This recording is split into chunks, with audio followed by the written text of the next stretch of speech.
afternoon. I'm Elaine Jordan, General Counsel for the Coastal Companies. I work at 131 Ocean Boulevard West. I live at 124 Sand Dollar.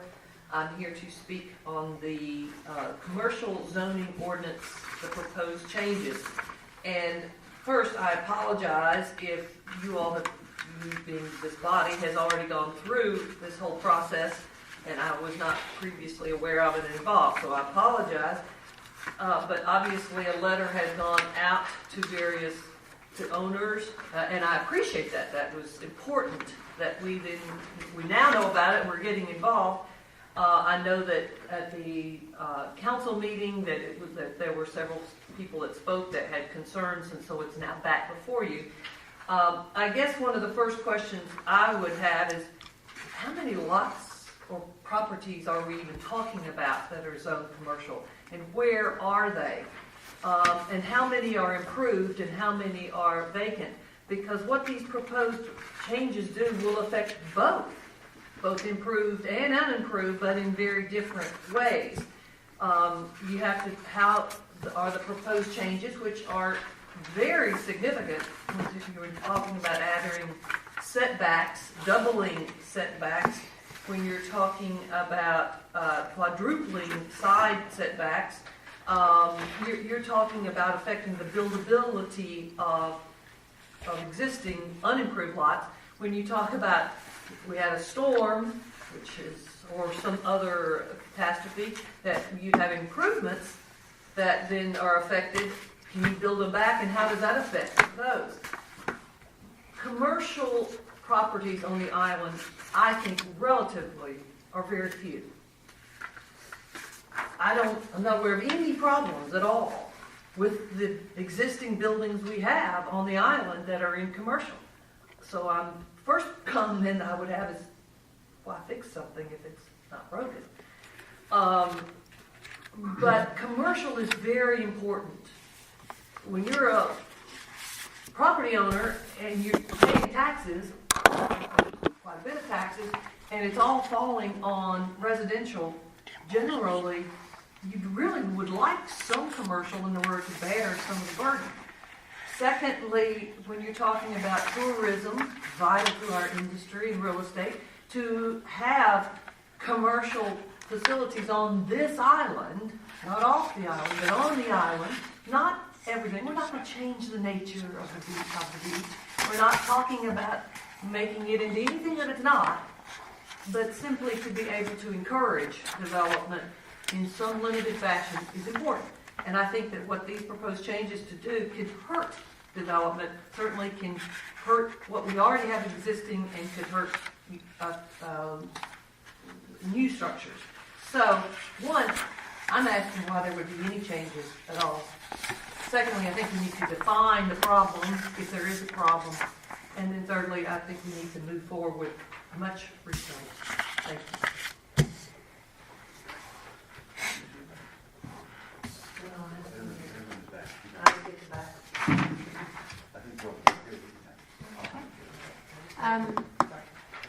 Did we have any more public comment? Okay. Vicky, do you need to note for the minutes that I'm voting? Yeah, can we recognize Woody as the alternate Yes. today? I know it's kind of a given, but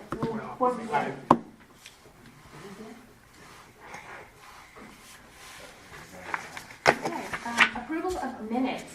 So let's first tackle the January minutes.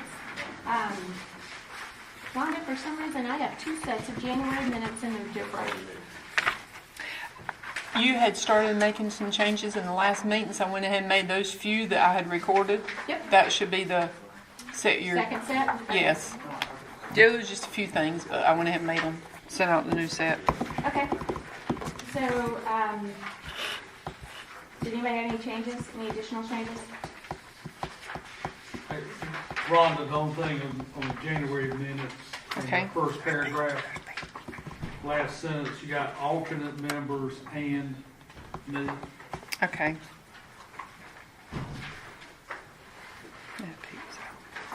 I had a couple of tiny little things, Okay. but I wanted to first thank you, Rhonda, for putting these minutes together. I know it's not easy or fun, but thank you. Oh, you're welcome. On page 2, under discussion of possible action on large homes, these are minute things, so Okay. Bear with me. In the second line, Vice Chairman Fletcher asked what issues we're currently having. I think it's supposed to be past tense. And then in the next paragraph, about just over halfway through, let's do it in a way that is, I think it's supposed to be equitable. Correct me if I'm wrong. And then I think the last sentence of that same paragraph is supposed to be a question mark at the end. I think that's a question. It starts off with how is a 4,000 square foot house. Okay. Anyway, that's all. Okay. Anybody else? We're doing January minutes. Okay. I had some things on the 4th page. Number 1, that'd be the beginning at the end of the second line. Larger than 6,000 square feet, the rear setback should be 35 foot. What we discussed was no home larger than 6,000. So that needed to come out. And then we also had the front setbacks in there, which are the ones that Tim... Which were the same ones that Tim had gone over. And then the rest of the lot coverage.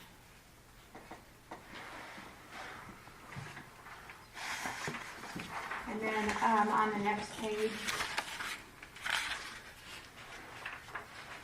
under discussion and possible action on meetings, schedule dates and times, last line of that first paragraph said planning and zoning meetings 1 week prior. We had to do 2 weeks prior.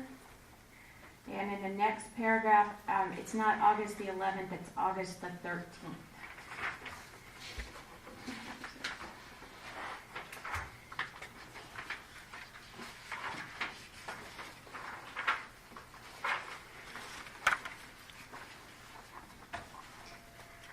Okay, were there any other changes to January? If not, could we have a motion to approve January as amended? So moved. Second. Okay, all those in favor? Aye. Any opposed? Okay, that's carried unanimously. Let's move on to February. Were there any changes to February's? No? Okay, I did. Page 2. We had lot coverage was 20% on the very first paragraph.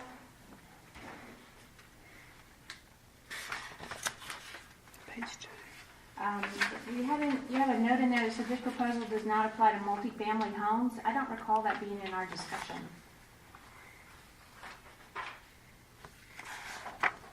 And then on 5th paragraph, the approximately 1.2 billion. I think we need to clarify that because that was the potential value, but we need to take out the less homes built with the new rules, so that's not a net number, correct? Okay. So what are we taking out there? I don't know exactly how we want to word that. And the one, the proposal does not apply to multifamily homes, that was the statement that Tim had made? Okay. Because he said based on the building code, it did not. Okay.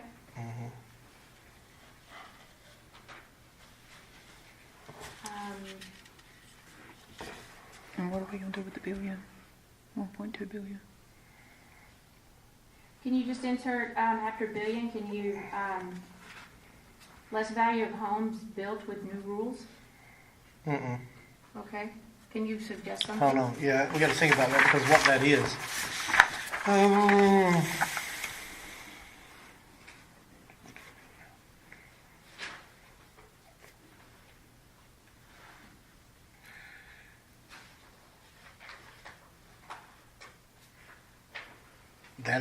That's a strapulated number. You know what I mean? That is a...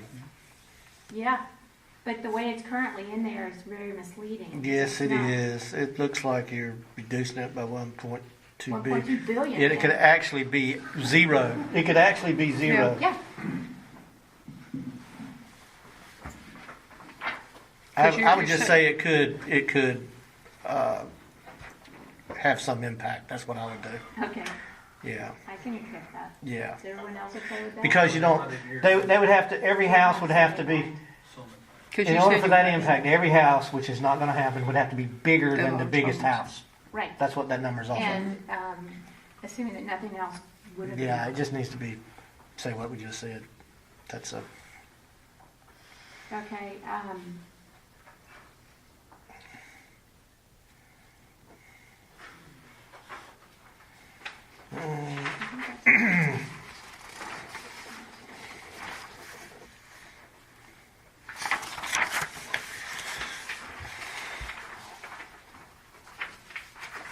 it's just so crazy. okay. Did anybody else have any changes or corrections? Move to approve the minutes as modified. Your second? Okay, all those in favor? Any opposed? The minutes are approved as amended for February. Okay, discussion and possible action on Parking Citizens Advisory Committee report. Okay.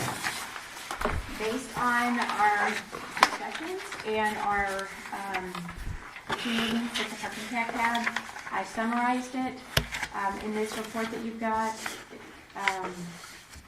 But I really wanted you guys to look at it first before we sent it on. I did send it to Pete, and I sent it to Tracy to get their feedback on it, and they were both good with it. So, I just have one thing I think that we need to address before sending this over, and that's a topic that was part of the parking committee, and that relates to the right-of-way parking. I think when this, I'm referring to the prior committee, and our first reaction was to say, let's eliminate right-of-way parking. But what we realized is that many of us who live here park in our right-of-ways on a regular basis, and particularly in the summertime. And so we elected to put this issue off and more or less rely on, and I think what's the clarification that subsequently came out, that individuals could protect their properties if they so choose by putting up some sort of a landscaping barrier and the like. What I think will happen if we put this through as written, and if we employ paid parking in those designated spaces that are public parking today, it's going to really shift an additional burden on right-of-way parking, because that'll be the most popular spot. If you know anywhere, you always want the free street parking before you put in the garage when you go to town hall. And that's what would happen. And I think it would actually shift a lot more people to right-of-way parking that are there today. question though, why would you not charge in the right of way? I don't know how you could charge to park on private property. It's the town's property. Right, it's right away for it. But I think. Well, no, it's still my property. It happens the town has a right of way on it. It's still your property. Is it the Wait a right- second. Here's the thing about paid parking, okay? I mean, you look at these other communities, they have 1,100, what is it, Oak Island has 1,100 parking places, and we have 100. So I think paid parking is a pipe dream that we have. I mean, how can we afford to buy a piece of land and make it a good business decision, and when we're charging, $2 an hour to park there, would never pay off. It'd just be we're just providing Okay. a service that's. But let's stay on the thing we've got to send is we have to send the report from your committee, Right. this last parking cap. And what they came up with, and which I think they're right on, is it makes no sense for us to keep batting this paid parking around until you actually get an RFP. Right. That the town needs to take on that responsibility and just send out the request for proposal and find out if they get a proposal back that says you're only gonna make $1,000 a year, then it's not worth Right. it. But It's, it's not. Hey, that's what we, It's in that list of commissioners' goals. I can't remember exactly where it's at in the list of importance, but if it comes, it'll probably come up in a discussion there. But, I know what you're asking. You're asking the commissioners to task staff with sending out a request for proposals. So, I mean, now's the time to do it because it's in their list of goals. You have that in there. In other words, you're not sending something up they're not thinking about. I'll go ahead and tell you that because it's in their list of goals. The debate we had last time was exactly what we're talking about here was, I mean, I'm not in favor of paid parking, but we really need to do the proposals just to see. If it comes back and says the town can make $1 million a year, we need to consider it. If the town can make $100 a year, then we don't need to consider it, but we don't have the facts. Due diligence. But that's yours. But I'm not in favor of paid parking, period. Everybody. But, and I would think that the two could coexist, paid parking and right-of-way parking, because there will be so few paid parking places that we need the right-of-way parking to accommodate the people. I want to tell you that Oak Island, you know, they're going through all their process, and it's been a drama fest, but they are doing right-of-way parking, and they are making that paid parking. And in fact, they cleared out their right-of-ways in order to maximize their parking, their paid parking.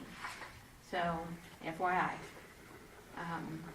When you say cleared out the right of ways, what do you mean? What I mean is they went through and they made people remove obstructions in the right-of-way in order to... Landscape. So if you had, Yeah, landscaping, you can't park a boat or a trailer there and leave it. And they allowed you to park something that was movable, like a truck or a car. But the idea was that they were trying to maximize their space for... That's a good question.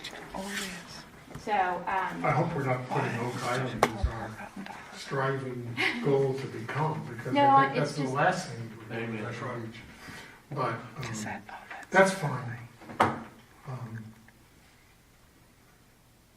So I think what the point they're trying to make was, we can't evaluate this fairly and accurately without really knowing where we stand.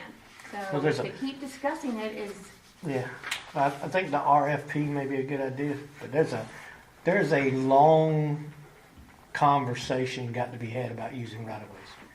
I mean, Rhonda just hit one right on the nail, but there's others too. I mean, like, you know, if you're going to pull the right-of-ways, sailfish, right? It's an example, but if it's a right-of-way in front of a house, you're going to make it paid parking. Are you going to make, you know, somebody who's having a party and has guests over and they park in the right-of-way, you're going to make them pay? What happens when we've got everybody's parked up and down the right-of-ways and we have a water leak or a sewer leak? I mean, there's a you know, of course I don't know that it's any different if they're parked there without paying, but what I'm saying is that it will encourage, you know what I mean? People will park probably where they're not parking now, but you know what I mean, there's some issues there. We're going to have to move a car that we charge to be there. You know what I mean? That's different than... well, I agree with you, there's a lot of issues. You know, like would we let our businesses, like, And then there's- revalidate? Yeah, right. Then there's businesses. We allow sharing for businesses because we recognize that there's not enough parking for businesses, so there's a shared. So if you start making them pay parking, then it could hurt some businesses. But there's a long conversation that needs to be had about paid parking in right-of-ways that's less clinical than saying you could park there. So, I'm with you completely, and I think that's why it needs to be addressed more in detail.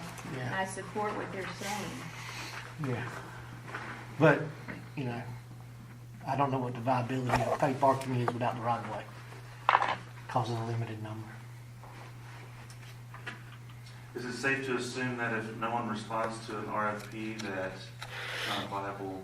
Yeah, and you're going to have to put it out first. I mean, you're never going to know without doing the RFP.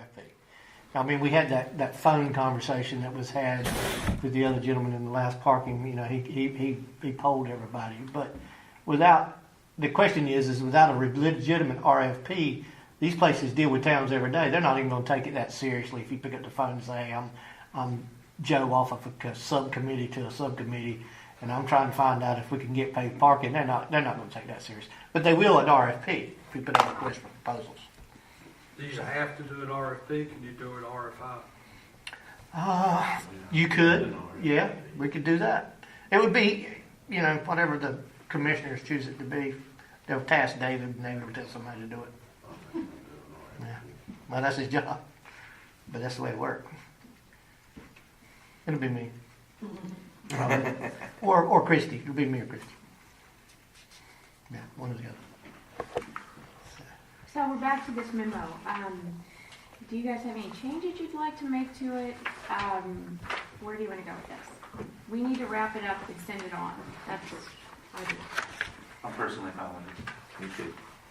Did we have a motion to adopt this or? Whoa, back, I was gonna say. Okay. It says we're under the paid parking, there's 4 bullet points, and they all sound like they're in favor of paid parking. But the bottom sentence says we all agree with the findings. I just want to make sure it doesn't look like we're all agreeing we all do paid parking. Okay, reword it for me. No, Pardon me? I just got a problem. I don't have a solution. What's the problem? What? Where do you I don't wanna make see? sure- I don't want to make sure the last paragraph doesn't imply that we're in favor of paid parking in the previous paragraph. Well, if you look at the last, on this sentence here, it says, until proposals are received, it is impossible to accurately evaluate the issue. Yeah. And I think that's what we're all agreeing to. Which part is it that That's you're? okay. I think I can live with that. Yeah. I don't see where it says we're in favor of. Well, down here on the last paragraph, he says the planning and zoning board heard the report and agrees with their findings. Is that what you're saying, Woody? My concern was the 4 bullet points are all pro parking. Okay. Right. So I want to make sure that it didn't come across that we're in favor of paid parking, but I agree with what Pete just said. I don't know why you just couldn't put, although there is not consensus that we should proceed with paid parking, we realize it's worth at least getting feedback back.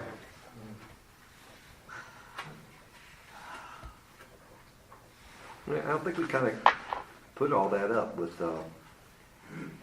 in here, saying that we can't really do anything, we can't accurately evaluate the issue, because we can't. I'm okay. And so now we just need to, and later date, when we do get that, and so then we can go back and review all this and say, yeah, okay, now it's a different ballgame, because we know what we're talking about. And I'm okay if Mark can live with that. What? Can you live with what he just said? Yeah, I mean, I think it's, as long as we have a record here of the minutes that show that there really isn't, we aren't recommending paid parking. Yeah, this does not recommend paid parking. It's saying that until you figure out what is, get a realistic numbers and even feasibility, what's the point? Stop asking us. The Jordan Boulevard plan, Yes. is that what y'all want that to say? Jordan Boulevard. where are you referring to? I'm in the, I guess it's Oh, okay, on the first page? it's on the first page. You talking about that old one? Because that plan doesn't resemble anything. Well, There's nothing out there that is ever going to match. Right here, it says right here, the CSC felt that I read it.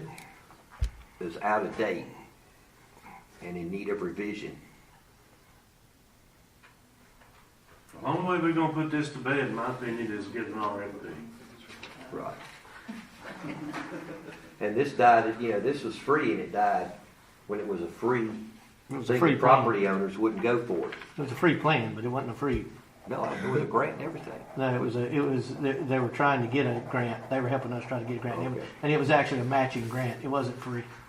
It wasn't free. Well, they wouldn't. Matching grants end up, I guarantee you, become totally matching at the end of the day either. most municipalities will pretty much do anything if it's free. Yeah. But yeah, it wasn't. It was what I found was a matching. It was a matching grant. And it was actually a DOT grant. It was a. They were actually.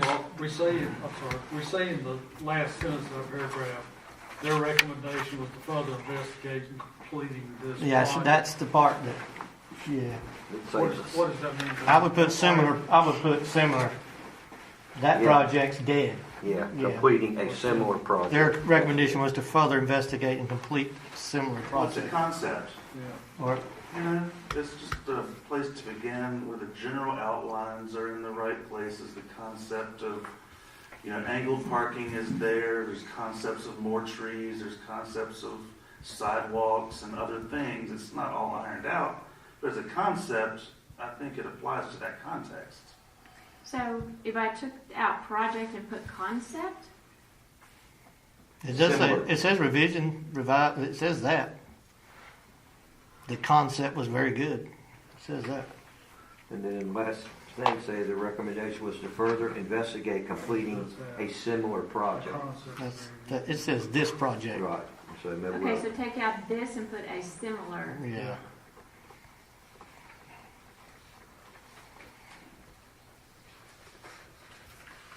Okay, was there anything else? Because that project can't be completed. There's stuff in the way. yeah. Does anybody have anything else? If not, we have a motion to adjourn. Move to approve as amended. Okay, is there a second? Any more discussion? Okay, all those in favor? Any opposed? Okay, that carried unanimously.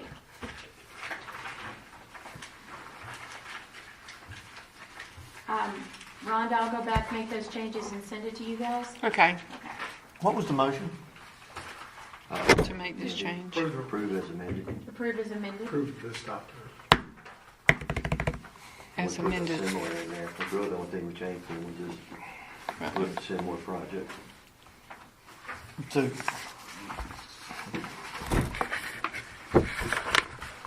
Was that your question? I have another question, but I'm not going to ask it. Okay.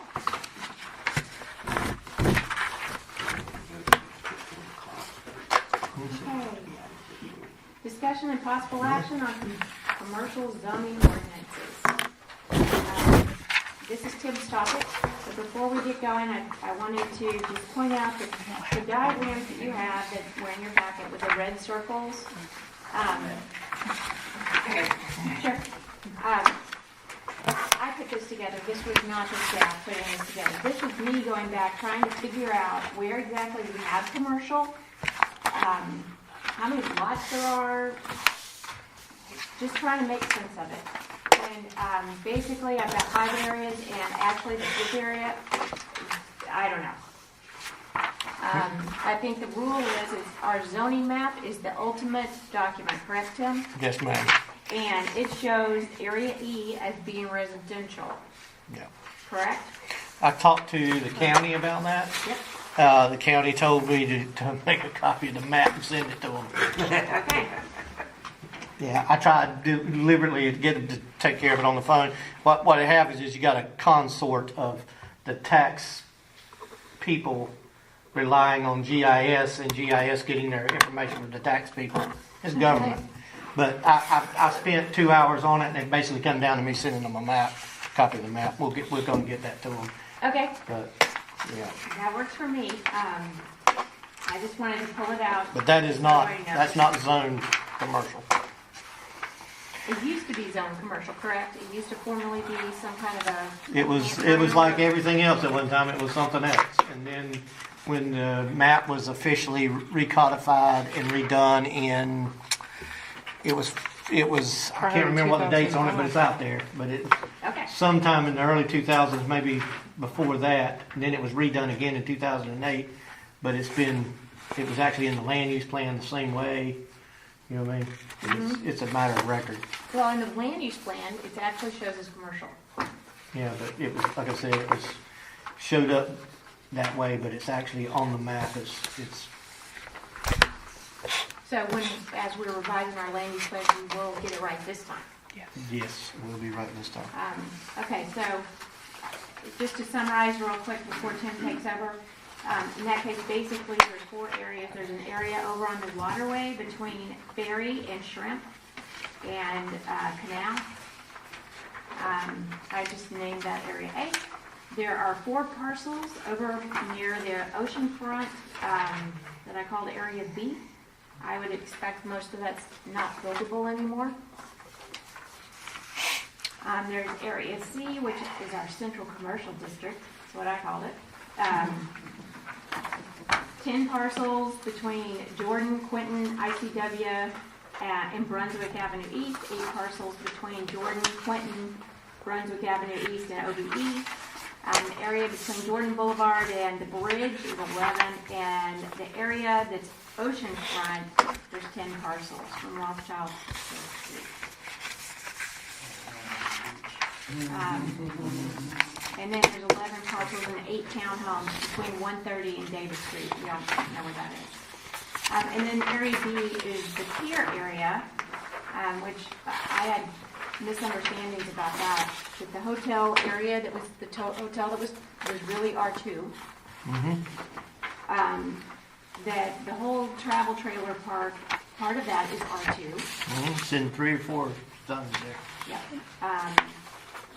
So it's not all contiguous like you would think it would be. It looks like there are 4 areas that are actually R2 in there, not commercial. There's like 2 R2 parcels on one end, 1 R2 parcel on the other end, and then a commercial in between. That's the way it is. The colors didn't come out good on the reproduction, but that basically summarizes where the commercial property is on our island. I believe I've got it on here.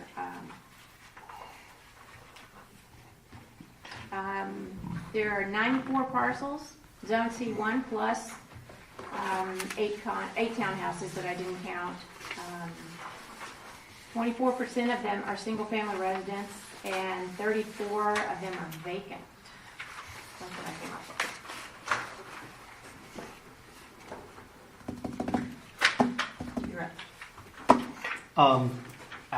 I spoke before the Board of Commissioners. I told them that there needs to be, after the feedback that I got back, I got some from Elaine, but I got probably 10 or 15 others back, and I started looking at it. And a good example of when I started looking at it real hard is, for instance, there is some usable at the end of Ferry Road. There's 2 or 3 pieces of property there that are zoned commercial. Actually, there's 5, but the 2 that are out by the water, we intentionally, when we had them remove that structure that was down there, that dilapidated structure years ago when I condemned it, we intentionally allowed them to leave that portion of the bulkhead so it could be built back for use, so we could use that property and the town could get the tax revenue from it. Our ordinance would render that almost unusable, or would render it unusable. It would force, in order to make it usable, that ordinance would force closure of the road, which we're not going to do, but that would be the only way. So there's 2 parcels there that have real potential. They have a lot of potential because, remember, commercial is commercial no matter whether it's separated or together. So when you start doing commercial construction, it would have to meet those setbacks. So that was one of the questions that I got that just came from one person, but it was pretty clear, and it was something I hadn't thought of, is that if I have a commercial with an accessory structure, it's on a separate piece of property. If it can't meet these setbacks, then that piece of property is unusable. And in this particular case, that's a very good example of it. So there's 5 pieces of property right there that had the ordinance gone through before we took the public input and I brought it back, that would have been lost to the town, or they would have had to bought the whole section and combined it. So if our intentions are to force huge development by buying up lots to meet the setbacks, then I did a good job by doing that presentation. It's not good. I got to go back and look at it. We need to look at it per pieces of property and then decide what's best. Now, what I do recommend still is that we do something about these 5-foot setbacks that are allowed in commercial with residential. If you build residential and commercial, and there's a couple of them on here, if you build residential and commercial, which you can back your houses up within 5 feet of each other because that's what's allowed in commercial, but both are allowed in the zoning. I checked with the School of Government and they said yes, that's not written very well. So the 5-foot setbacks in the rear needs to be changed somehow to reflect that if you build residential, then it has to beat the regular setbacks. So we're going to have to kind of fix that. Okay, and if we want to, we really should fix it so that commercial, so if you've got a residential and a commercial, they could end up being 5 foot apart under that ordinance. So we need to really look at that. That's one thing that we need to fix. but we need to look at it individually. The other thing is the nonconformance. We have a changing beach. We have a changing ocean front. So where Elaine is over there, if a storm comes through and does some damage to that property, if we've not made some revisions to it, then that property wouldn't be able to be built back because they won't be able to meet those setback requirements once the vegetation line moves up and their property gets smaller. So it's not going to work for oceanfront either. It's also not going to work for any piece of property that doesn't have a minimum amount of size to it. There's a little triangle right over here, right on the other side of this building over here across the street. Yes, Well, 2 parcels. you can't put nothing there now because there's no setback that it can meet. The piece of property's not big enough. But it wouldn't even meet our current setbacks, correct? Well, yeah, but of course, they'd have to go to the Board of Adjustments. What I'm saying is that we're writing a rule now, you know what I mean, that clearly indicates that small pieces of property are going to be a problem. And that's just an example. Now, when you brought it to us last time, you talked about people who were impacted would go to Board of Adjustment. Right. And claim hardship. So, and that would take care of the... Well, the problem is that it looks like we would be sending 66 pieces of property straight off the bat to, and that's a problem. But the biggest problem is that I'm concerned after looking at it for the second and the third time that we're going to be making a lot of non-conforming properties, which means that even if they, not to build something new there, but if they wanted to add something, or, you know what I mean, that they could add now, it would become non-conforming and they couldn't expand. And the biggest problem is that the setbacks may be so great that I've proposed that multiple pieces of property would have to be joined. You know what I mean? Yes. And so we're inviting something we may not want. In other words, larger buildings, you know what I mean? You know, you put a big lot together, you put a bunch of lots together because that's what you have to do. And then the next thing you know, we end up with a 35-foot tall, you know, motel or something to that effect, which would affect us parking, traffic, I mean, all kinds of stuff. I'm not saying that you don't want it. I'm just saying that it may not be what we want to. That was not the intent to try to change the ordinance. The ordinance was really trying to get some buffers between commercial areas that could be right next to residential.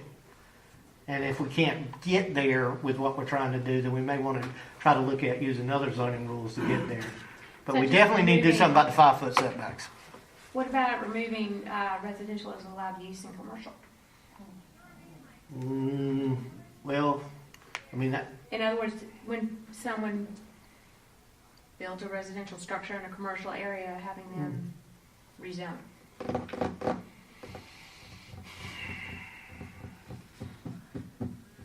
I don't know. The reason I'm also asking is because we have other rules in place that are, for example, the noise ordinance. Yeah. Yeah. I mean, that's a behavioral thing that you're trying to control, but still, let's say there's no noise. You know, this is what I was thinking about. Let's say there's no noise, but what you do have is you got trash cans and all kind of other things, and you've got 5-foot setbacks. Yep. And it's right next to a house. Now, you could argue that could be the choice. You could argue that could be the choice that they want to make when they build a residential dwelling next to a commercial. You know what I mean? But it's probably not the choice they made when they built the residential and then the commercial comes in. You know what I mean? Mm-hmm. So a whole bunch of residential people making a bunch of noise, I guess it's all equal. I'm just saying it's just not good planning to not have some sort of buffer there. The problem is that I don't know that the way the island's laid out and the way it developed itself, that we're going to be able to live with these big setbacks. We may have to go with something either more modest or try to come up with more behavioral stuff. You know what I mean? We could say that where your trash cans are, you got to have them so far from a residential dwelling if you're a commercial establishment or something to that effect and do away with these setbacks. But we need to try to come up with something. The parking thing needs to stay the same. The parking spots need to get larger. We need to really leave it like that. Only because that's good planning now. Everybody's talking about it. And maybe it's because I'm older, but I do notice that the newer parking lots seem to be better to park in than the older ones were when they had 8 and 9 foot wide parking places. Does it make sense to think about incorporating different qualities of buffers on commercial lots? Well, we did that with this ordinance when we talked about having, buffer that was so high and it was perpetual in its nature to be maintained. We could leave that in there, you know what I mean, and just have the setbacks, you know what I mean, say, if you don't want to go to 10-foot setbacks, you want to stay at 5, then you got to have the perpetual buffer. That's what I'm talking about. That may be a better way to do it. There's different levels of buffer too, right? Depending on the vegetation and the structure that's involved with it. Right. So, Right. Right. Different. There's all kinds of things. There's all kinds of things to do. There's sound deadening stuff, and I mean, we're doing it in some of the stuff that we're doing now that could be required by ordinance. You know what I mean? If you're going to have like a restaurant with a bar built between 2 houses, because that's typically what we're talking about. What we're talking about is that people have built residential structures in commercial areas. They may have either had a contractor that built the house for them or someone who sold it. And we all know, even if they're the smartest people on the planet, somehow they don't know what's really critical until it happens to them. But if a restaurant goes in between them, you understand what I'm saying? Then that could be a problem. That could be a problem. So, but those could be handled with behavioral stuff like we did with the noise. And I mean, there could be time restraints, I guess, and that kind of thing. But the buffer requirements could change. You could say if that's what you're going to do, it could be 10 feet where you got to have some sort of perpetual buffer to protect the people on both sides. So Tim, when we talked about this last month, what were your recommendations based upon? Just normal? My recommendation was just like I told the board, when I looked at the ordinance and saw those 5-foot setbacks for residential to commercial, and when I thought about what we have as far as, it was my idea that we could have commercial sitting on top of residential, because we never had anything like that. The closest thing we had was the big house, which was residential. I started thinking about what the problems could be. So proactively, I jumped on this because, I'm always eager to make more work for myself. Yeah. And I looked at it and tried to fix it. The problem was that it was too complex for me to try to do. And I did it from all the things where I've worked in all the other places. I never even picked up a book, but I'll bet you it matches Leland's pretty close, and it matches Calabasas and Sunset. What I propose comes close. The problem is... That's what I was asking. Yeah, but the problem with it is that they had control of their zoning in a commercial type planning long before they had residential. They were literally commercialized before that. Calabash was it was a commercial place before it became residential. Sunset was the same way when I was growing up. It was more commercial than it was residential before it ever started. It might have been fish houses and restaurants, but it was. Ocean Isle was. And plus, they have a larger core of commercial. It's off the island. But Leland, of course, you know what I mean? When we went to Leland and we wrote those things, we wrote them trying to stop exactly what's happening here. The problem was we had a blank page to write from. Here we don't have it. So this is where my experience hurt me. It didn't help me. And I pretty much fessed up as best I could at the last meeting. And I'm doing it again. We need to go in and look at individual parcels and see how we can make it match. I want to say it's going to take me a while to go back through this and look at it really, really good. And then I'll bring something back to y'all. Whatever we bring back, I would like to make it public for a while before we bring back. Because I didn't get not one mad person. Everybody that called me was really nice, but they all had valid points. And it's because they had skin in the game, most of them. But they all had valid points. They were really nice. Just as a background, and the reality, at least from my perspective, is almost all the commercial development near us is on the other side of the bridge that's going on. And what's ironic with all of this is that we've had this commercial property sitting here, and I don't know of one new development since I've moved here full time of any significance.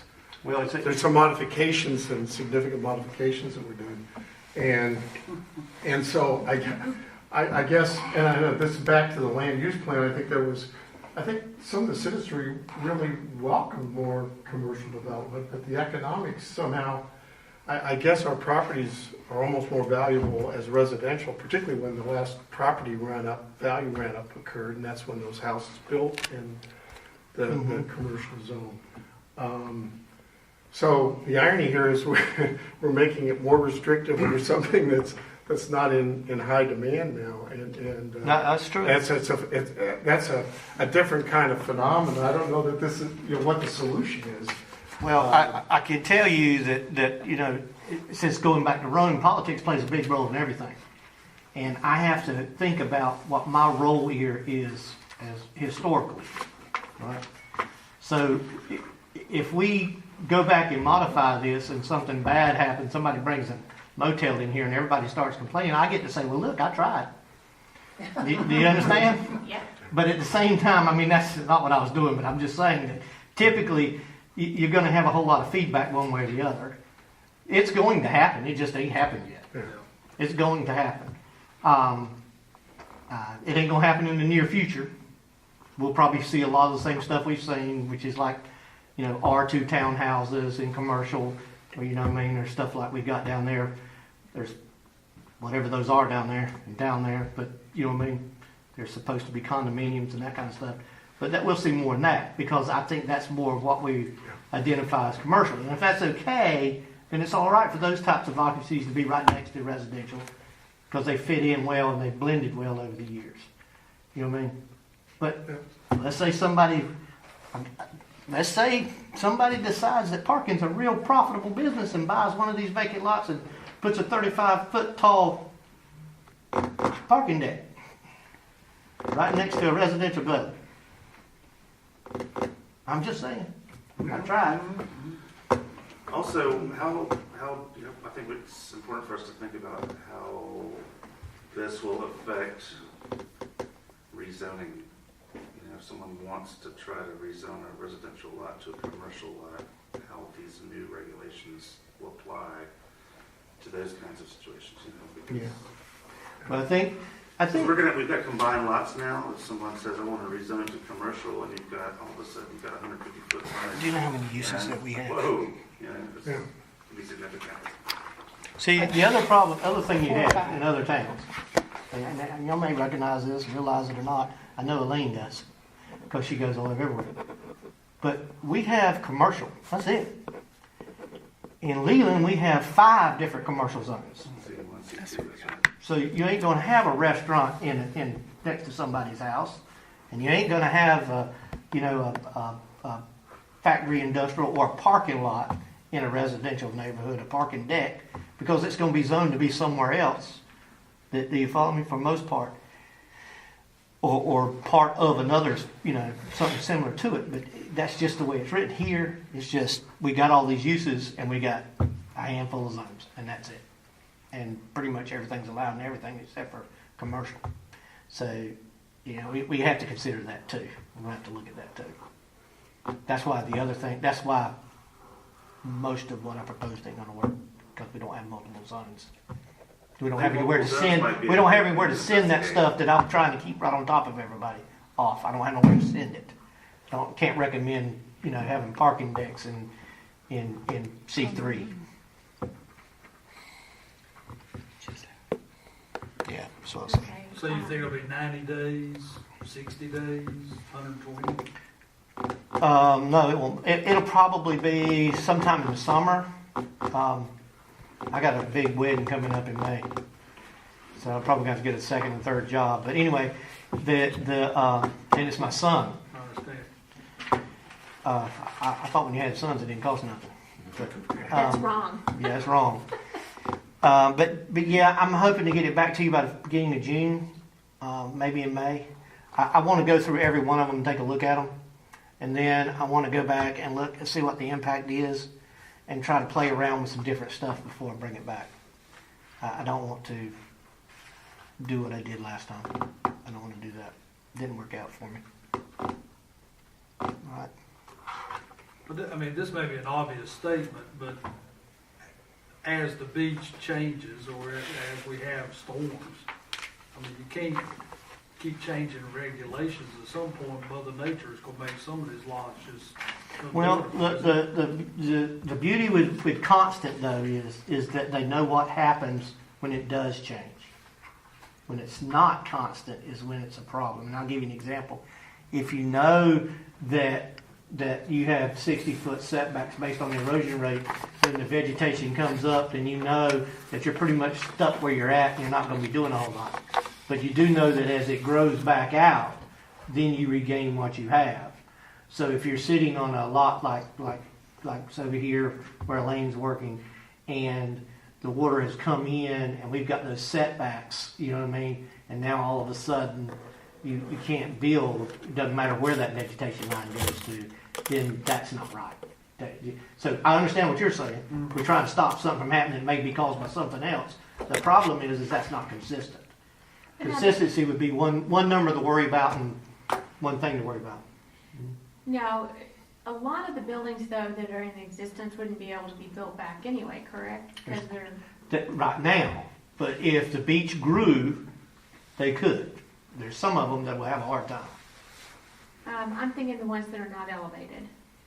Well, the ones that are not elevated could be built back. Doesn't mean they can't be built back. They just have to be elevated. But right now, I don't know. We don't have very many on the beach that are not conforming. I condemned most of the ones. Yeah. Kite store? Yeah. Yeah, I heard that. Yeah. They're still moving That store down there. Is that what you're talking about? Yeah. Well, let's not even talk about that thing. But I'm saying we don't have many. Yeah. There's been at least 25 or 30 possible houses that were iffy that had been taken down and moved, and houses built back in their place since I've been here. And then there was somewhere between 15 and 25 that I condemned the day I got here. So but I don't know. There's probably more than I can say, but there's a whole lot less than there was 10 years ago of non-conforming structures on this beach. And one of the things is that when we just had FEMA just redid the maps, we had 1,447 properties that got better. And so far, we're finding that a lot of them are now in compliance, even with our 2-foot additional rule. So there's not a whole lot of them out there that's non-compliant. But there is some that won't be able to be built back because of what they are. You know, it's tricky here with new commercial structures because so much space has to be taken up with ramps and stairs, you know, because they're elevated so high, you know. So It's the same issue with commercial. that's what I'm saying. Yeah. Yeah. So if you did add setbacks, you might want to add some exceptions for ramps because you can't have a commercial building without a ramp. You just happen to be in a high area. But if you're in one of those areas where it's got to be 10 feet off the ground, yeah, you're going to have that ramp wraps all the way around the building. Yeah, 120 feet. Well, it's more than that because every 30 feet's got to have a 5-foot landing. All right. I had a question. Do you see anything right now that is critical that could be? No, we have there is a, because it's public record, but there is a proposal in that we have reviewed. It came in probably 3 months was my first meeting on it for where the it's preliminary, but it's a proposal. We actually did a preliminary review on it for where the pier's at. That's why when people were telling me I need to go down there and make them fix the motel and stuff, I kind of said, really? Because I know they're tearing it down. Yeah. So a preliminary, does that constitute, did you approve it? No, if once they present it to us and we do any kind of review on it, it's kind of hard to say, you know what I mean, that we can go backwards. I know that it's up till it's permitted, but it's still, you know what I mean, it's not anything that would have been affected. The stuff that we wrote, the stuff that's in here, would not have affected it. They don't have any vested rights at this point, correct? I wouldn't think they have any vested rights, but there's what they're proposing is the same thing that's right next to it. When you take the motel out, Yep. What they're proposing is similar to what's next over there, which is what we're used to all up and down through here. They're proposing. I think they're a little more than 4,000 square feet each. There's 4 units. But under 5. But they're, well, They're 5. under 5. Other way under 5. They're just like barely above 4,000 square feet. There's 4 units in each one, and they're all just straight line right with the rest of the houses. It looks like what they're butting right up to. You know, right next to it is those things they've been repairing now for 3 years. Well, they'll go right in the line. That's what they're proposing. Now, that doesn't mean that they're going to do it. It's what they've put in for a preliminary review. And one of the reasons I say that's kind of iffy, here's why. No one is going to do anything on a project as large as that one without having some idea. You're not going to engage an architect, you know what I mean, to design you a bunch of buildings that can't go somewhere. So they bring us a site plan. Sure. They bring us a conceptual design. They tell us what it's going to be. That way we know if it fits into the zoning and that kind of stuff. And we'll sit down with them and go through it. You know what I mean? It's a little bit different than a residential lot when you know you're building a house and this is what size you can have. But when we're going to that extent, you have to kind of, because there's camera setbacks there. You know what I mean? There's a frontal dune there that has to be identified. There's all kind of things. There's all kind of stuff that could cause them not to be able to do it. And so you have to kind of, I've met with them twice, reviewed it twice. It's still preliminary, you know what I mean? But I don't know if it's going to change or not. Are we still under a moratorium for commercial construction? We didn't do that. Never. We talked about it at one of our combined land use plan meetings. We did not go forward with it. Okay. I don't know where it stood legally with that one because we'd already begun to review it. They've been quite a bit of It doesn't sound like it's commercial anyway. It's commercial in the terms of it's Okay. R2, Okay. yeah, which is allowed in commercial. So it's not anything. There's a swimming pool in the back. It's all public record. It's in my office. You can see it. You know what I mean? But it's got a swimming pool behind it that they're going to have to do. It's going to end up the setbacks. They got to do something with that. And it's kind of a neat design if you look at it. But the design turns the pier into like a property owners association pier, I guess. I don't know how that works. I guess it does. I asked that, I guess. Hmm? You said there were 4,000 square foot units? Yeah. But they're multi. There are 4 units. There's four like 1,000 square foot units. They're condominiums. Okay, 4 1,000 Yeah. square Yeah, feet. yeah. I thought you were saying. No, there's 4,000. They're each one of them is 16,000 square feet. No, the structure itself is 4,000 square feet with 4 units in it. Each unit will have 3 bedrooms. This is what they said 3, but I'm thinking they're going to be hard pressed to get. I think they're going to end up with 2. But they're trying to get 3, but they'll be small. But I think they're going to end up being 2. From what I reviewed in the conversations that I had, there may be 3, but they'll be small 3 because there's only 1,000 square feet. They'll be like a box, top bottom box. 1,100 square foot townhouse. Yeah. So I know. You're talking about the area where the motel formerly was, No, I'm talking about the area all the way across there. There's going to be 13 of them. including the commercial property. Goes right across the front, one end to the other. Yeah, and then what they have is they'll have if they can figure out how to beat the building code, they'll have some sort of like a walkway on the back that attaches that ends up going to a pool that ends up going to the pier. Gotcha. That's the design. I've actually seen the ground design. I have it, as a matter of fact. If anyone wants to see it, you can come by my office and review it. Can't take it with you because it's sealed. Y'all do understand that, right? A set of plans cannot be copied. You know what I mean? You can review them in my office, but you cannot copy them. If you ever get subpoenaed to go to court because somebody's building somebody else's design, like I have, you'll find that out. We actually had, when I was at Leland, I know I probably shouldn't tell the story, but when I was at Leland, we actually had someone who came in and asked to review a set of plans. We let them review them. They asked if they could make a copy. We made a copy for them. And then 2 years later, that they built it in the same town, they built it, and then I'm sitting in court explaining why I allowed somebody to copy their plan, some architect's plan. Yeah. 15 years ago. Okay, so then we're, to wrap this topic up, what we're gonna do is you're going to go back and bring us a change. Maybe in May, probably in June. Yeah, yeah. I ain't gonna lie to you, we're very busy right now. We're very busy. Okay, so no action taken on item number 6. Are we done with that? Anybody else have any other questions? Concerns? We're good? Okay, comments.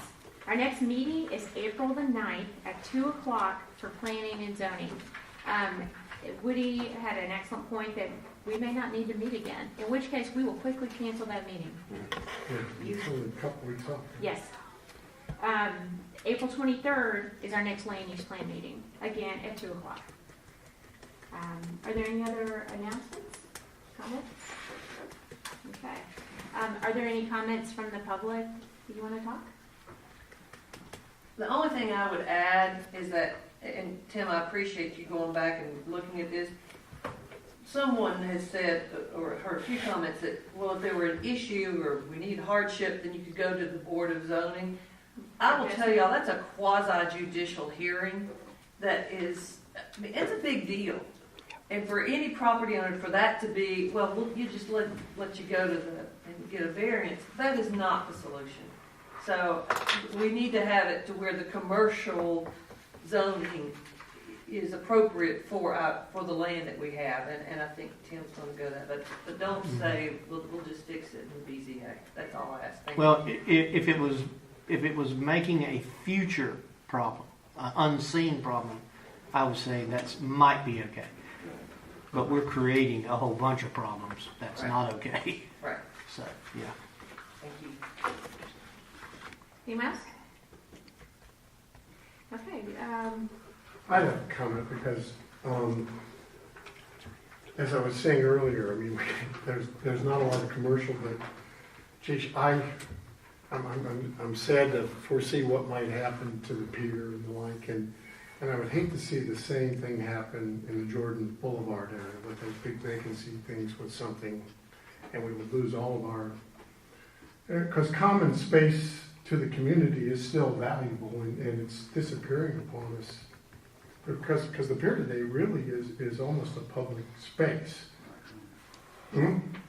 It's not. It's owned by somebody else. I know that, but he doesn't, there were at least 30 parking spaces that we did not count there that are probably the first spots taken today when people drive across the bridge and visit our beach. There are private accesses there that are accessed by the public regularly. That it's been a very generous private partner that we have in the community. And I'm just saying that maybe this is more of a land use plan topic, but I think that it's an ongoing trend, and at some point in time the town may need to be a little more proactive, and at least I recognize it's a hardship, but I think it's a hardship that maybe warrant through the process that if you want to build a residential property in a commercially zoned area, it probably does need to go to a higher public hearing. Does it make sense to have a master plan for the town? Where you identify certain setbacks on certain lots and certain building uses in certain locations? Identify parking areas, identify, certain codes. Well, when it comes to commercial, we're somewhat going to be doing that. That's what I'm going to be doing with 70-some properties here over in the next few months. We'll be able to identify what's going to work and what's not going to work, and what will best fit what. So we may end up, when it comes to commercial, with just that. You follow what I'm saying? We may end up with something similar to a master plan when it comes to the commercial. We may have a list of lots that meet these setbacks, but whenever you do that, that's changing zoning. And whenever you do that, you got a lot of hearings you got to go through, and you're going to have map changes because they're going to have to be identified as something other than what they are now. Right. In other words, they're not all the same zoning when the setbacks don't. I just wonder, it seems to me like we're painting the zoning of the town with a very broad brush. This is going to be residential. This area is going to be commercial. When I think if we go through it with a finer tooth comb, we can get something that works better for everyone, maybe, you know what I'm saying? More intent, more intentional design rather than just slapping a C1 on it, you know? Like, okay, this one, you could get a building this size on this lot because it's next to a commercial lot. But that adjacent lot is next to a residential on the other side. So, you know, that affects the setback on that one side for that one property. You know what I'm saying? And that goes with parking as well and natural areas. Well, collectively, that's not been an issue though. Collectively, what happens is people look at it and go, okay, I can build that here or I can build this here. But we don't have a whole lot of people coming in here to rezone properties or asking to rezone properties to do different things because something don't fit. You know what I'm saying? That's typically, and you know, we don't have, there's certain things that our permitted uses allow and certain things our permitted uses don't allow. It's just that we don't have that many much zoning. It's not like when you do have a broad stroke, you can't, we don't allow factory industrial on the island. So it's not a broad stroke. You know what I mean? They were pretty minute about what you could put and what you couldn't put. But there aren't contingencies in place for adjacencies, are there, right now? Different zoning adjacencies? Right. No, So because that's it's basically... That's an area of sensitivity that I think we might be able to address. Yes. I think so, yeah. It's easier. I mean, if you're the property owner of that one now that's going to become more restricted, though, I mean, you have a legitimate case. Absolutely. And Well, so you gotta be- we're going to run into those. You gotta be barriers. careful. You gotta be careful of this. And Lane's, I know this is what Lane's thinking because I'm thinking the same thing. You gotta be careful of saying that this is what we want to see here and that's what we want to see there because that's spot zoning and now Yes. you're gonna end up in court big time. Because now you're predetermining the use of other people's property based off of no other information except for your good hard feelings. And so it doesn't really work that way. Usually what happens is if you've got, and usually you can end up with a fight with that. But if you've got a whole bunch of areas that was, let's say the town was brand new, that we just incorporated today, then we would go out and we would identify those areas that are commercial and residential, okay? And you would be in a fight if they didn't want it to be commercial, although it looked like, and you wanted it to be in residential. And you would have to go through quite a bit to get it there. It just wouldn't be that's what we'd like to see. You know what I mean? Mm-hmm. So, and you couldn't sit down in this room and say, okay, we're going to make this, you know, commercial, and we're going to make that residential, and we're going to make this commercial, but we don't allow that over here. It just doesn't work that way. It does not work that way. At the same time, you have control over anything they want to change. In other words, if they've got commercial and they want to rezone it to residential, you know what I mean? And they come in and ask for rezoning, guess what you can't ask? What's going to be there? Mm-hmm. Did you know that? You can't say, I'd like to know. If they came in and asked to have that property rezoned down there, you can't ask them. You can't make your determination based off of what they said is going to be there. Well, that's why it makes sense to have C1, C2, C3. Right, that's right. That's right. That's what I'm telling you. Yeah, because what I'm hearing is that we need to go back and look at our allowed uses in each classification and maybe divide those up. Now, you might be able to do some of that, and then, but, you know, got And then go 77 back lots. and select It ain't like you got one that's not an lots. immeasurable task. That's like a Friday evening. Because you ain't got 77 pieces of property. Ain't like you got 7,000. Yeah. Yeah, it's not that many spots. That was what was. I think that's also why it's important to get it right. Yeah, well, It's a but percentage. if you go with a master plan, you know, I mean, that's, It's tricky. you're going to end up with, hopefully when I get done, you're going to end up with me telling you which lots have feasible applications to what we're trying to do and which don't. You know what I mean? And then that's just my best wild guess based off of the numbers I'm going to plug into it. I mean, one thing that commercial does to the community from a fiscal standpoint is it represents sales tax revenues, which No, we're, it doesn't. Goes to the Somebody said we county. had to be out here by 3. even if it's here. Mhm. You just made it up. Makes a minute short. That's what sucks. Well, how is the sales tax revenue so much higher in Ocean Isle Beach than it is here? Where is that They revenue have a lot coming of from? commercial. Yeah, I'm not Because, Well, we got more commercials or. They A got, lot they got of a ton of commercial. commercial. They have a there. lot They- of commercial. they- yeah, but you just said they don't get any of the sales tax. Because isn't it? doesn't No, it the work sales dollar- tax sales tax is based off a percentage, and it goes back to the towns. And it's not an equal percentage, which is why it's based off of population, I believe. It is, and then a couple They have a years ago, much they- greater population. When we hear that the Ocean Isle, I don't know if Ocean Isle has an ETJ or if they have a, is it based off population or is it based off It of, is, but the Ocean Isle is the same population as we do. right? Well, Exactly. yeah, it's close. Ocean Isles is close, but, Because they have zero residents in their commercial, zero. Off the island. That they didn't annex that part. It's all commercial, right? They have zero Yeah, residents. and I think in our land. yeah, they plan, own, we- I'm pretty sure that they own, I think they They're bigger, zoned, but they're close. is that their ETJ or is that zoned out there? I'm not sure. I don't know. The Causeway, Yeah. I think they own that. Yeah, I think that's That is commercial. within the, that's Yeah. not the ETJ. Well, I find it hard to That's believe there ain't no citizens out there, because I know there's houses all on both sides of that, unless they just own them, just a, On their commercial. I'm gonna have to go look at They're that. tucked back behind them. See, I'm wondering if They're we're back getting a behind them. misrepresentation there, that the island itself has the same amount as we do, but the population is greater. Because I know a lot about the causeway at Ocean Isle, there's houses back there, all up and down on both sides. Well, our guy doing the land use plan, he said it's just the commercial and there's zero. Yeah. Yeah, Yes, he right, did. yeah, that's right, you He did did. say that. Yeah.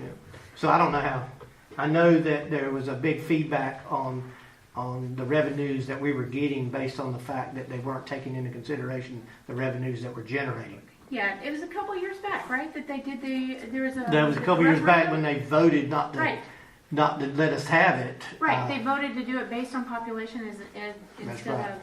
Because Leland is getting a tremendous amount of the revenue based off of their population compared to us. And we're generating some revenue. We're the draw, we're the ticket. All that money that gets made out there on 17 is coming through Leland's coming here, and Oak Island, and these other places that are getting a limited amount. But yeah, there was a big push. There was a vote no for us. It hurt the beach communities, but we're so small as far as number of voters. Didn't have voters, right? Yeah, they don't care. You couldn't block vote and even put it in it. Right. Yeah, when I campaigned, I didn't even campaign over here. Y'all were too small for me. I didn't care. I lost too, by the way. You didn't go to Wisconsin, huh? I didn't go to Wisconsin. Yeah, if you're curious, it looks to me like they just took in like a little bit of it. Yeah.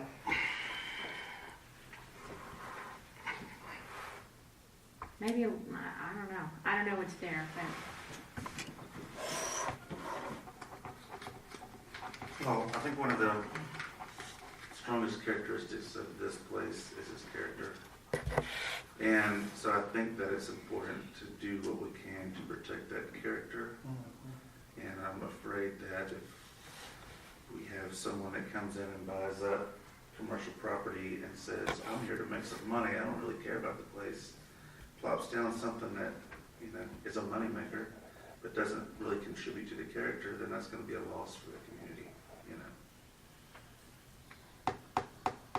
Just my opinion. My recommendation would go back through the permitted uses and see if there's anything in there you don't want to see. Because right now it's allowed. That would be my recommendation. But so far, the permitted uses has not given us any of that. So far, it's been wonderful. When it comes to being able to hold your character, this beach has done it much better than the rest. And it may be because we have limited commercial. But it has done a much better job of holding its character. It's still, to me, those other places, when I go to Ocean Isle and Sunset, and I grew up here, going to all the beaches. To me, they look too commercialized now. They don't look like a beach community. But this place looks, other than the change in architecture and the better looking houses, you know what I mean? It it still looks like a beach community. It looks like a place where families go. Well, I would say that without stronger government in place to limit people's options, this place has probably done more to save its character than Yeah. other places. Other places that have been more successful have more red tape to jump through, There's that. No, but I think his point is taken that in, for example, the commercial areas, if he's concerned about that, taking out residential allowed in the commercial zone. That's something I want to do. That's something we can look at. Y'all can look at it. Okay. Great. Do you have a question? Why would you do that?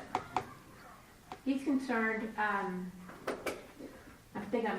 if I don't sum you up correctly, please Okay. jump in, that, take for example the tracks over here by Jordan and coming in a little bit further.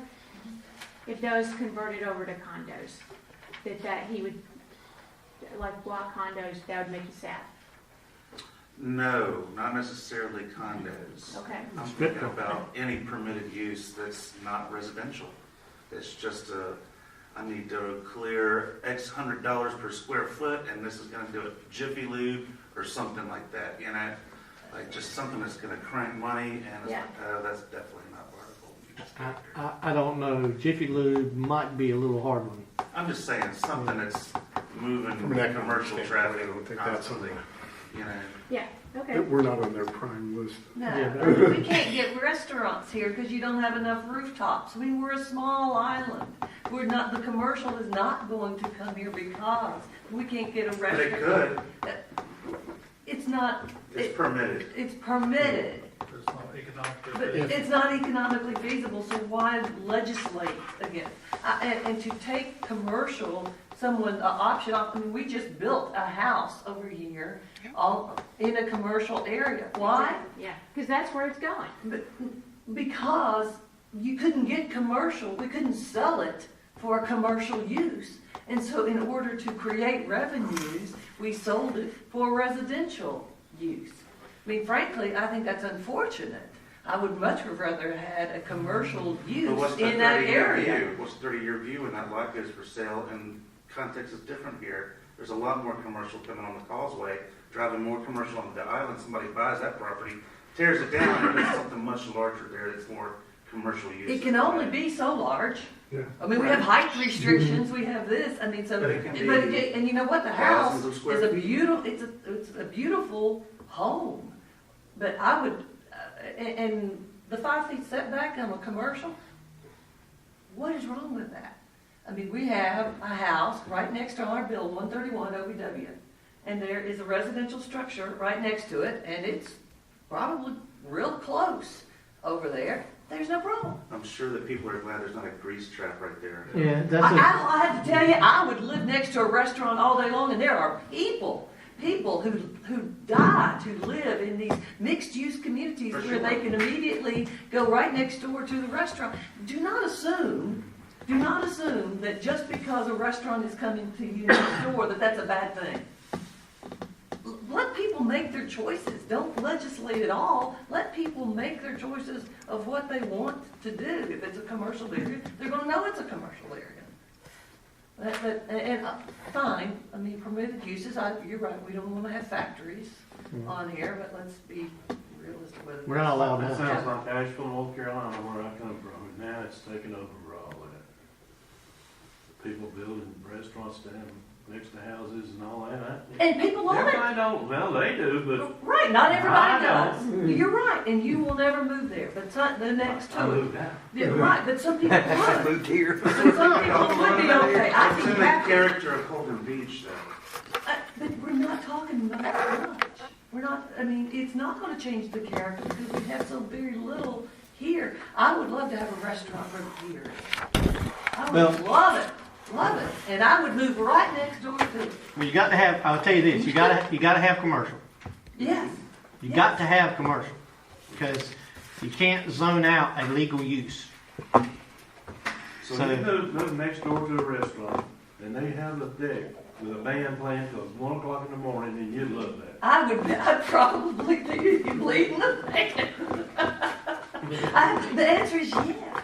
For the person who is in that house before the restaurant is built, Knows that it's commercial. might not appreciate it. May not, but they know it's commercial. They knew when they bought it that it was a commercial there and that all of that was possible. And again, there's lots of other places on this island where they could get a where it's nothing but simply residential. I mean, because there's so little commercial. Yeah.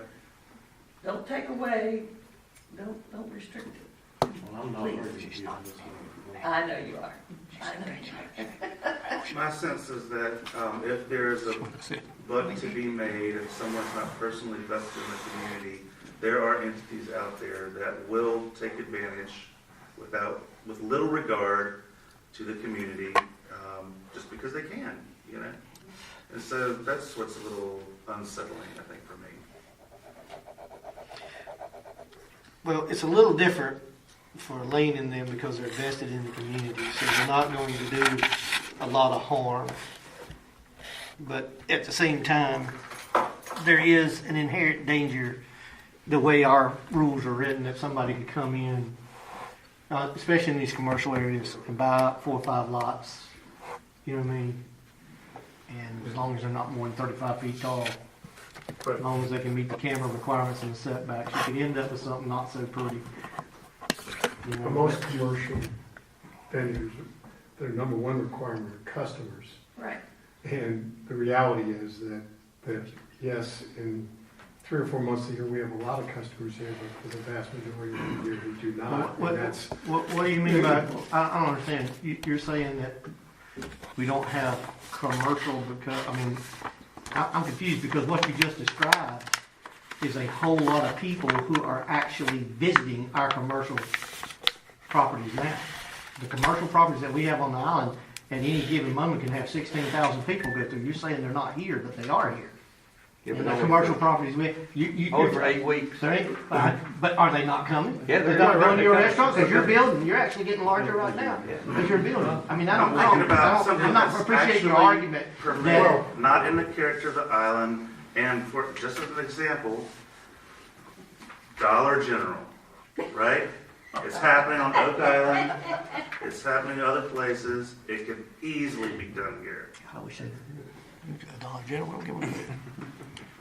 Dollar General probably will be. I'm They're surprised there's I not don't one. think so. There's one right over Is there. there a vacant lot next to your office over there? We're on the 2 of them. Oh, okay. Yeah. It's right over the bridge.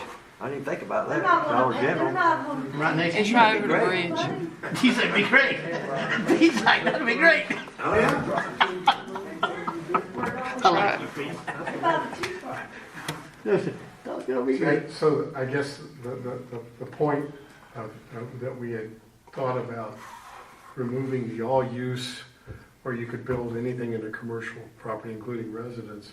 The reality is the value of that property is for the most part, historically, has been driven by its value as a residential property more so than a commercial. And that helps to buffer, it prevents the Dollar Generals of the world from coming in and buying cheap property because it's of that use. And so even though it's been a detriment to commercial, it's been a detriment to low-end commercial, which we discourage. So in a roundabout way, it was a very thoughtful inclusion. I don't know that was done Residential. intentionally that way, but it turned out that way. And so- Residential construction and residential use is the engine that drives our economy here. It's just that simple. And it is a huge source of revenue for us Huh?